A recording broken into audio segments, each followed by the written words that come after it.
इमरान खान का लॉन्ग मार्च जारी है। लॉन्ग मार्च को काफी दिन हो गए हैं मगर अभी तक इस्लामाबाद से बहुत दूर है।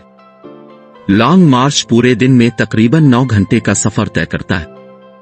लॉन्ग मार्च में इस बार इमरान खान ने दिलचस्प मंसूबाबंदी की है। वो 11 बजे के करीब लॉन्ग मार्च में शिरकत करते हैं, तकरीर करके वापस चले जाते हैं, दोबारा फिर वापस आ जाते हैं। इस दौरान लॉन्ग मार्च के शुरका भी खाना खाने के लिए चले जाते हैं। इस वक्फा के दौरान पंडाल खाली हो जाता है। शाम को लॉन्ग मार्च दोबारा गर्म हो जाता है। लॉन्ग मार्च की रफ्तार सुस्त है। इसी सस्ती की वजह क्या है, यानी इसके पीछे कोई किरदार अदा किया जा रहा है या नहीं। यकीनन इस कदर गर्म सियासी माहौल में मुज़ाकरात का डोल डाला जा रहा है। दोनों तरफ की सियासी कुव्वतें किसी नतीजे पर पहुंचने की कोशिश में है। चंद माह पहले भी मुज़ाकरात हुए थे मगर नवाज शरीफ ने इन मुज़ाकरात को तस्लीम करने से इनकार कर दिया था। ख्वाजा साद रफीक और अयाज सादिक पीडीएम की तरफ से थे, जबकि तहरीक इंसाफ की तरफ से असद कैसर और परवेज खटक मुज़ाकरात कर रहे थे। मुज़ाकरात की बहुत सी शिक्कों पर इत्तेफाक राय मौजूद था मगर नवाज शरीफ ने एक कलम जुम्बिश मुज़ाकरात को सबूताज कर दिया। नून लीग की मुज़ाकराती टीम को पीछे हटने का हुक्म दे दिया। यूं दोनों मुज़ाकराती टीमें अपने अपने कैंपों में वापस आ गईं।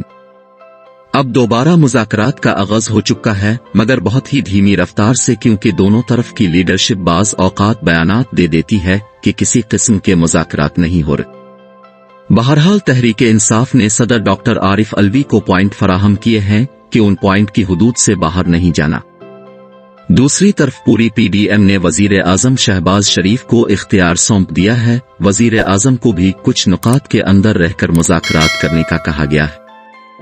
डॉक्टर आरिफ अलवी को 4 नुकात फराहम किए गए जिन पर उन्होंने पीडीएम से बातचीत करनी है। आइए इन नुकात पर तफसील से रोशनी डालते हैं। पहला नुक्ता जिस पर तहरीक इंसाफ और शहबाज शरीफ के दरमियान बात होनी है वो इलेक्शन है। मुज़ाकरात में इस बात को वाज़े किया जाएगा कि इलेक्शन कब होंगे, इलेक्शन कमिश्नर कौन होगा, इलेक्शन शफाफ कैसे होंगे और उसके लिए क्या हिकमत अमली अपनाई जाए कि धांधली के इल्जामात न लगें। इलेक्शन से पहले अबूरी हुकूमत के बारे में भी तय किया जाएगा कि अबूरी हुकूमत किस तरह तश्कील दी जाए कि दोनों तरफ से काबिल कबूल हो। मुज़ाकरात का दूसरा नुक्ता चीफ ऑफ आर्मी स्टाफ की तैनाती का है। कहा जाता है कि भारत में सबसे सीनियर आर्मी चीफ बन जाता है और बाकी ओहदे बिलतरतीब उनकी सीनियरिटी की बुनियाद पर उनको एक खुदकार निजाम के तहत मिल जाते हैं। पाकिस्तान में सुप्रीम कोर्ट के चीफ जस्टिस की तैनाती की मिसाल पेश की जा सकती है। सबसे सीनियर जज सुप्रीम कोर्ट का चीफ जस्टिस बन जाता है और बाकी अपनी बारी का इंतजार करते। पाकिस्तान में चूंकि आधी मुद्दत मार्शल लॉ नाफिज रहा है, इसलिए आर्मी चीफ की तकर्रुरी एक बहुत बड़ा मसला बन जाता है। वजीर आजम के पास आर्मी चीफ की तकर्रुरी का इख्तियार होता है मगर वजीर आजम आखिरी वक्त तक नामजद आर्मी चीफ के नाम को सीने से लगा कर रखता है, किसी को हुआ भी नहीं लगने देता। लिहाजा हर तीसरे साल के मचने वाले शोर को हल करने की कोशिश होने जा रही है। आर्मी के हवाले से दूसरा मसला ज्वाइंट चीफ ऑफ स्टाफ का है। जब से ये ओहदा पैदा हुआ है, पैदल फौज के पास है। फिजाए और बहरिया के अफसरान इस ओहदे पर तैनात नहीं किए गए। मुज़ाकरात में तय किया जाएगा कि एक मुद्दत फिजाए और एक मुद्दत बहरिया के अफसरान को इस ओहदा पर तैनात किया जाए।